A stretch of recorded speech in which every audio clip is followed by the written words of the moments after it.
Hi, in this video I'll be explaining a method of diagramming site swaps using graph paper.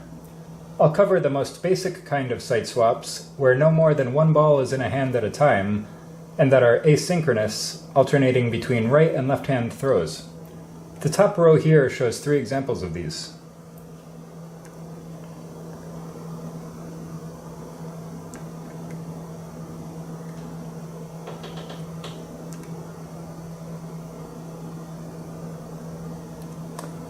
In future videos, I'll explain 2 methods of diagramming synchronous site swaps, shown here in the middle row.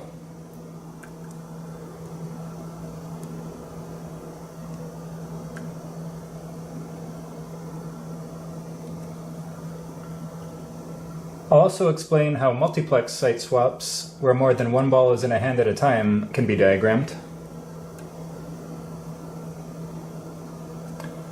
After that, I'll show how the method can be used as the basis for a more general notation that can show tricks that involve more than just throw heights, such as Mills' mess and Burke's barrage.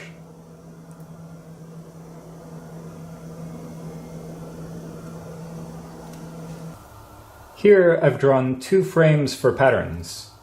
Horizontal lines will represent throw heights, and vertical lines will represent the beats in the pattern. A throw height refers to the number of beats later that a ball will be thrown next after it's thrown. With each beat in the pattern, a ball that has been thrown will get 1 beat closer to being thrown again. So a diagonal line 45 degrees down and to the right will represent a ball that has been thrown. When I draw a frame, I label the rows 0 through a maximum height, and here I've chosen 7 for the maximum height. I draw a vertical line on the first beat to show where the pattern begins. I need to choose a period, which is the number of beats in a pattern. A pattern is cyclical, and after the last beat, it starts over again. The first frame has a period of 3. I labeled the beats of the pattern starting with 0, then adding 1, and 2. I add another 0 after the last beat to show the time between the last beat and the first beat that starts the next cycle. Then I draw another vertical line above this 0 to show that it's where the pattern starts over. Now below the beat labels, I add R's and L's to each beat to show which hand throws on which beat, starting with the right hand. The first 0 is an R, then we get an L, R, and then an L on the second 0.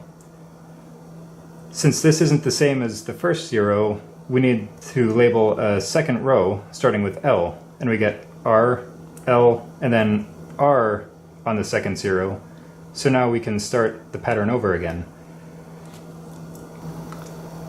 This second row will be needed to show which hand goes with which throw for any odd period site swap, and it makes the site swap symmetrical, with each throw being made by the opposite hand with each cycle.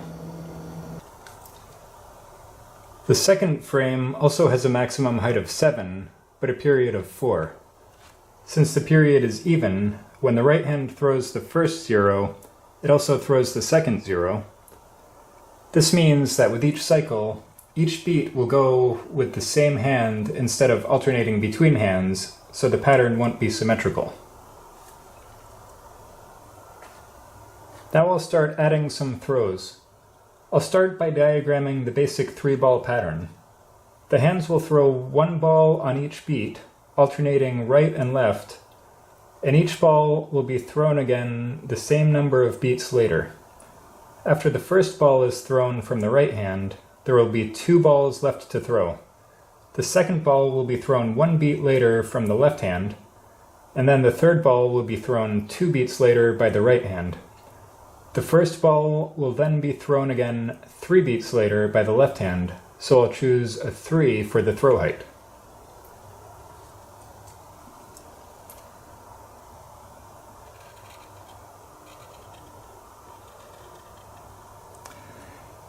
Anytime a throw reaches the second vertical line, I'll draw a little line to the right showing that it's continuing to the next cycle.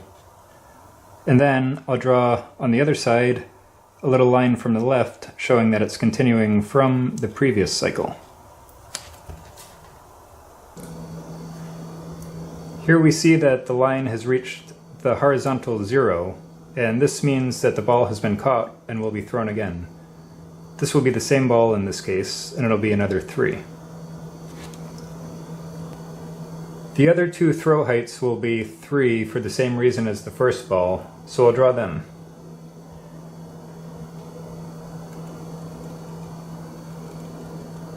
I draw it to the right to show that it's continued, and then it lands at the 0. Now the other ball, I'll draw another 3, show that it's continued, and then land on beat 2. So here we have the basic 3-ball pattern.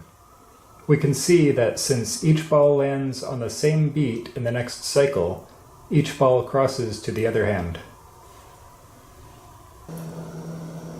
Now I'll do the same with the period 4 diagram, and on this one I'll show 4 balls. The number of balls doesn't need to be the same as the period, but if the period is the same as the number of balls, then the throw height of the standard pattern will make the ball be thrown again on the same beat with each cycle. For the same reason that 3 balls needed a height 3 for the standard pattern, 4 balls will need a height 4. After the first ball is thrown, 3 other balls need to be thrown before it's thrown again, and they need to be thrown 1 per beat. And the first ball can be thrown 1 beat after those 3, which is 4 beats after it was first thrown. Since this is an even number, it will be thrown by the same hand again instead of crossing like the height 3 did. I'll draw the height 4 throws now.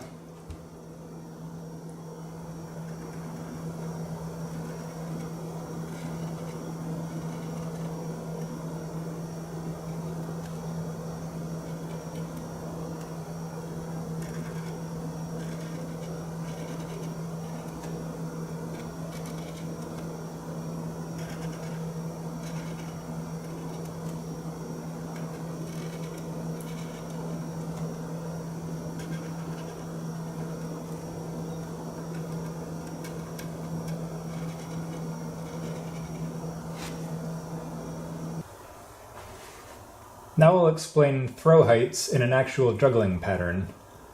The throw height really refers to the number of beats later that a ball is thrown again, but in the basic way of juggling by tossing balls in the air and catching them, it will need to be thrown to a height in the air that allows other balls to be thrown before it's caught and thrown again the right number of beats later. The graph paper diagram method just shows time, not space, and not the actual height a ball will need to be thrown to get that many beats. For any number of balls, just like 3 and 4, the throw height for the standard pattern will be the same as the number of balls, so we can get a good idea of the actual height that a ball will need to be thrown to by seeing that many balls juggled in the basic pattern. To give an idea of the actual height that a ball is thrown for a number, I'll show some examples. A 0 will just be an empty hand, so no throw will be made. A 1 will be a direct pass to the other hand so that it's ready to be thrown 1 beat later. Passing it directly to the other hand makes it easy to throw and catch without seeing the ball. A 2 is in theory a very low throw to the same hand. In practice, it never actually needs to leave the hand and is typically just held. Here's the basic 3-ball pattern called the cascade. Each ball is thrown across to the other hand from slightly closer to the center of the body and caught toward the outside of the body so that it doesn't hit the incoming ball.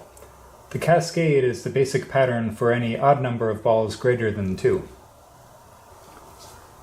Here's the basic 4-ball pattern called the fountain. Since it's even, each ball will be thrown back to the same hand and will never cross to the other hand. Each ball is thrown in front of the body from toward the center to the outside. The fountain is the basic pattern for any even number of balls greater than 2. Now, here's a 5-ball cascade.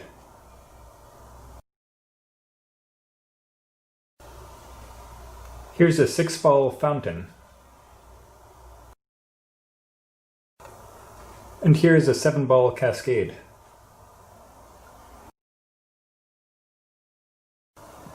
Now, before I show how to get new patterns, I'll explain a few rules that need to always be followed for a Siteswap to be valid. If a ball is caught on a beat, then that ball will be thrown on the same beat. We can see on these patterns that this rule is followed because each beat has a diagonal line that reaches 0, and each beat has a diagonal line that begins at that beat. The opposite of this also needs to be true. If a ball is thrown on a beat, then a ball is also caught on that same beat. We can also see that this is true here for these patterns. If no ball is caught on a beat, then no ball is thrown on that beat. We don't see any here. If we did, then the throw height would be called a 0. Also, if no ball is thrown on a beat, then no ball is caught on that beat. If we set up the diagram right, then as long as these rules are followed, we'll get a valid pattern. One more thing to explain is that these rules are assuming a ball will be thrown at the exact same time that it's caught. The diagram shows this to be the case, and this is necessary to simplify things. But in practice, a ball typically isn't caught and thrown at the same time. It just needs to be caught after the previous throw from the same hand 2 beats earlier. How long it's caught before it's thrown will determine the dwell ratio, which is the ratio of time that a hand is holding a ball to the total time between throws from that hand. Since there are 2 beats between throws from a hand, the number of beats that a hand will hold the ball before throwing it again will be divided by 2, and the result will be between 0 and 1. For a few examples, if it's caught exactly on the beat before it's thrown, which is the same time the opposite hand throws a ball, the dwell ratio will be 1 divided by 2, or 0.5. If it's caught half a beat before that, it will be 1.5 divided by 2, or 0.75. If it's caught a half a beat before it's thrown, then it will be 0.5 divided by 2, or 0.25. Now I'll show how a new pattern can be found from the standard pattern using the function that siteswaps are named after. A beat where a ball is caught and thrown will be called a site. We can swap the sites where the balls thrown on 2 beats land by extending the diagonal line from the later beat back to the earlier beat, and erasing the diagonal line from the earlier beat so that it then begins at the later beat. This means the ball that had been thrown on the later beat will now land where the earlier throw had landed, and the ball that had been thrown on the earlier beat will now land where the later throw had landed. To show an example, I'll take the first diagram and swap sites 0 and 1.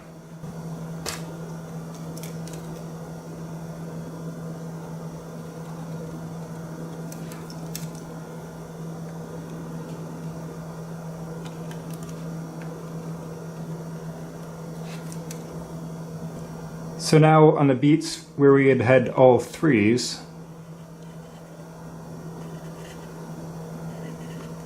we get a 4, a 2, and a 3.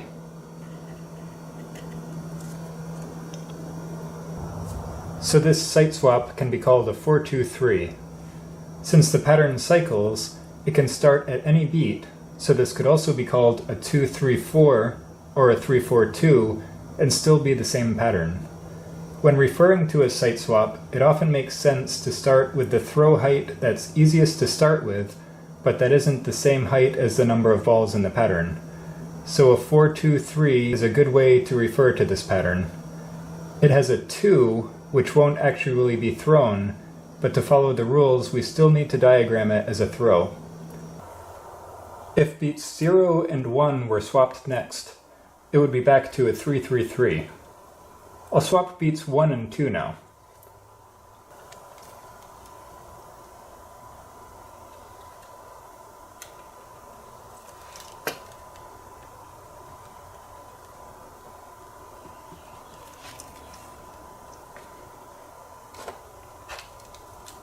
we get a 4, a 4, and a 1. Now there's a 1 in the pattern, which is passed directly to the other hand. Unlike other throws, this can't be caught more than 1 beat before the next throw, since it's only thrown 1 beat before the next throw. Now I'll swap beats 2 and 0, considering the second beat 0 to be the later beat, and beat 2 to be the earlier beat.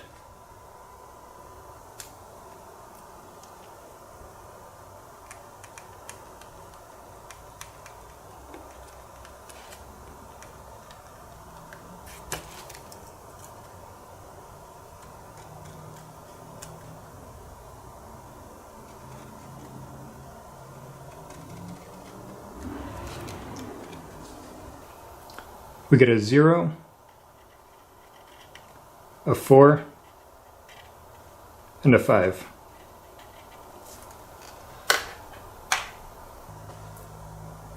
Here we see that on the first beat, no ball is caught and no ball is thrown.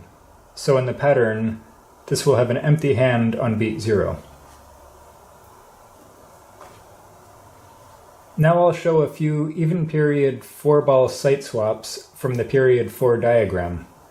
I'll swap beats 0 and 1.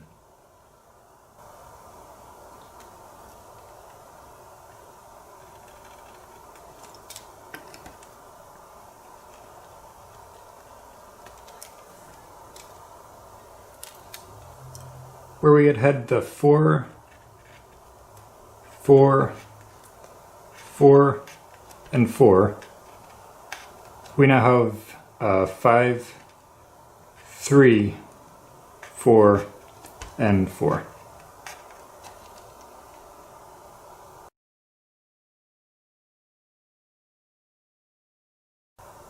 Now I'll swap beats 2 and 3.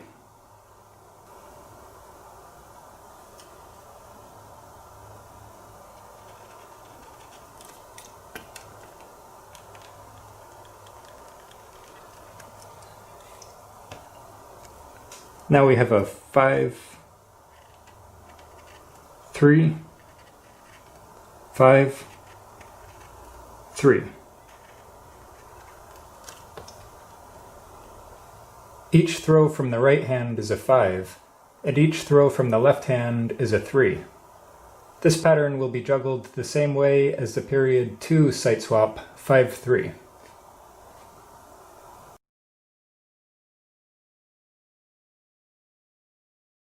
This concludes this introductory video on the graph paper method of diagramming site swaps. If you're completely new to site swaps, then I hope it's given you a good idea of what they are, and if you're already familiar with site swaps, then I hope it's helped improve your understanding of how site swaps work.